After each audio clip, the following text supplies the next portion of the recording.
Hola, ¿cómo están? El día de hoy vamos a ver un tema muy sencillo, pero que es muy importante para empezar el análisis de datos inferenciales. Ese tema es el tema de los datos perdidos o missing data.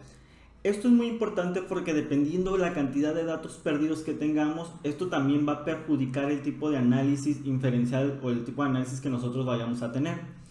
De entrada hay un porcentaje permitido estadísticamente y va a ser más estricto de acorde al área en la que estamos realizando nuestro estudio, estamos analizando nuestros datos.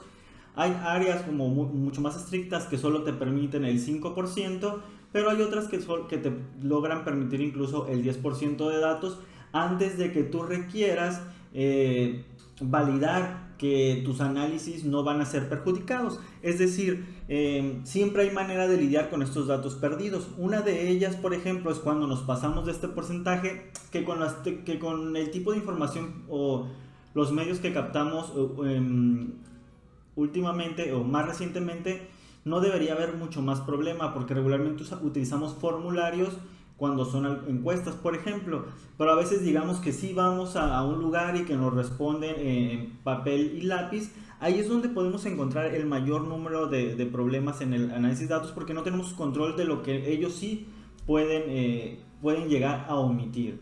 Y el que ellos omitan o que los participantes omitan información, nosotros podemos suponer que fue un error, pero también la conducta humana o el análisis de la conducta humana nos ha indicado que no siempre estas omisiones son así y estadísticamente también lo consideran.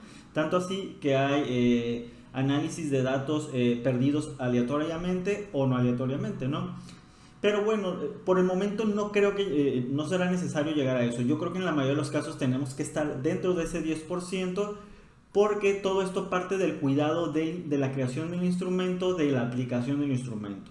Sin embargo, hay ciertas ocasiones que esa pérdida de datos se va a dar. Y siempre va a haber, de alguna manera, si no hay un control total, como en los formularios donde le dices sí, a fuerzas tiene que contestar. Vamos a regresar a nuestro ejercicio de la hora de los videojuegos y horas de estudio. ¿Cómo vamos a hacer en Jazz para identificar los datos perdidos? Esto ustedes ya lo vieron y es muy sencillo.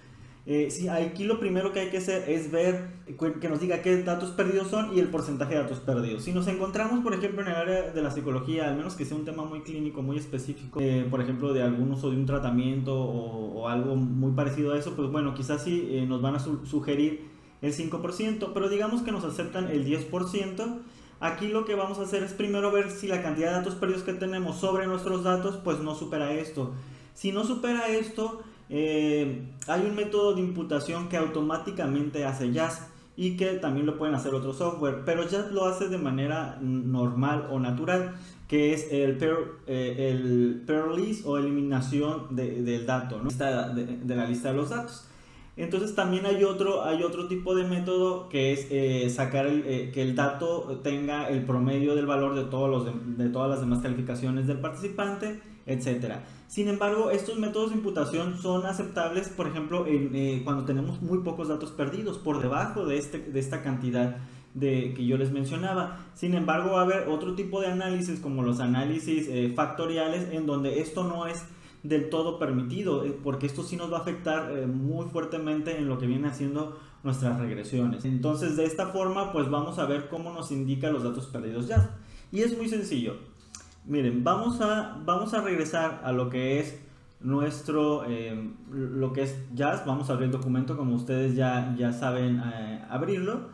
Entonces, pues bueno, se van a Computer, yo ya lo tengo abierto, yo les dejo un archivo que se llama Missing Data, ¿no? Es este que ustedes ya tienen, que yo ya tengo abierto aquí. Algo muy importante es que Jazz lo que hace es que tú le puedes indicar qué va a considerar como dato perdido. Si te vas aquí a Data Preferences, te vas a Preferences y luego te vas a Data, aquí viene una lista por default, si Jazz encuentra en tu lista de datos o en tus datos un NA, un NaN. Yo aquí le agregué un valor en blanco, creo que también viene por ahí, o un punto, etcétera, porque puedes exportar los datos, por ejemplo, de otro software como SPSS, y también lo puedes analizar aquí o en el mismo Excel. Entonces, aquí tenemos estas opciones. Si ustedes en su lista los valores perdidos por el software o porque ustedes le pueden poner a mí el punto 99, pónmelo como valor perdido, aquí lo pueden agregar. Eso es muy importante. Si no aparece en esta lista, no lo va a identificar como valor perdido Just, ¿ok? Entonces digamos que nos vamos a nuestra área de descriptivos. Otra vez vamos a Average of Game. Incluso aquí sí pudiera agarrar diferentes variables para ver la cantidad de valores perdidos, sobre todo cuando voy a correlacionar o a comparar, pues ahí voy a meter diferentes variables y me va a decir por variable cuántos valores perdidos son, y ahí tenemos también que hacer el cálculo. Nuevamente vamos a ver promedio de horas de juego, y si se fijan me dice que tengo 2 valores perdidos, ¿no? Entonces ya está identificando que tengo 2 valores perdidos. Lo que pasa es que aquí tengo este renglón que lo dejé, no lo borré, y no tengo ningún valor, me lo está contando como un valor perdido. Digamos, fíjense que si borro ese dato, ya no me lo está contando como valor perdido. Pero aquí, ¿se acuerdan de nuestro ejercicio de Outliers? Aquí tengo el valor que era de 65, que de manera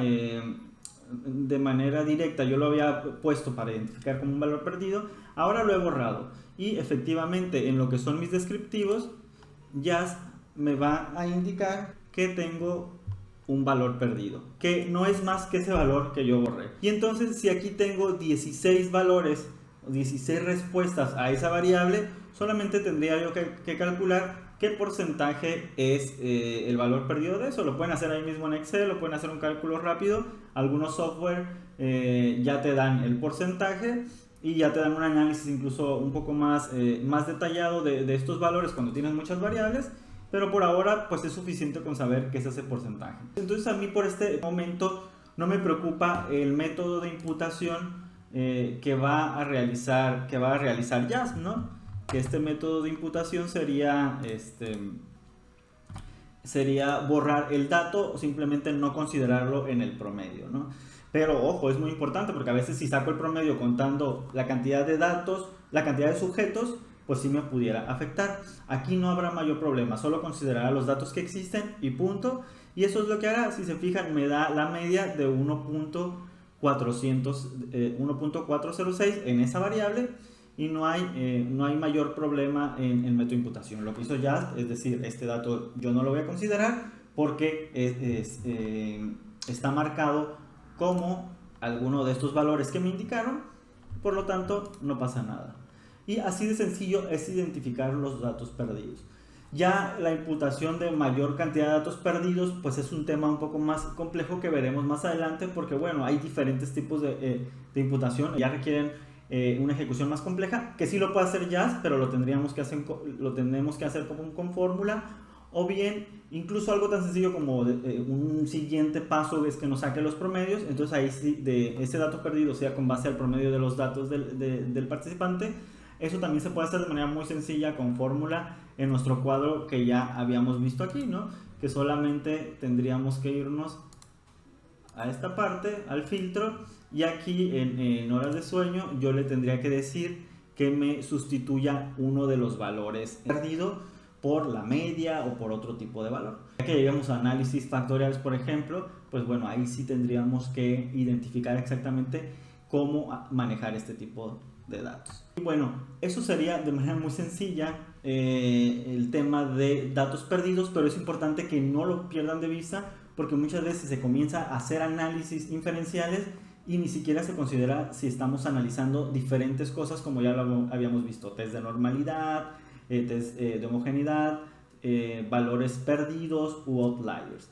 Y bueno, espero que este tema cortito pero sencillo quede claro. Espero que se encuentren bien y espero verlos pronto. Nos vemos, cuídense mucho. Bye.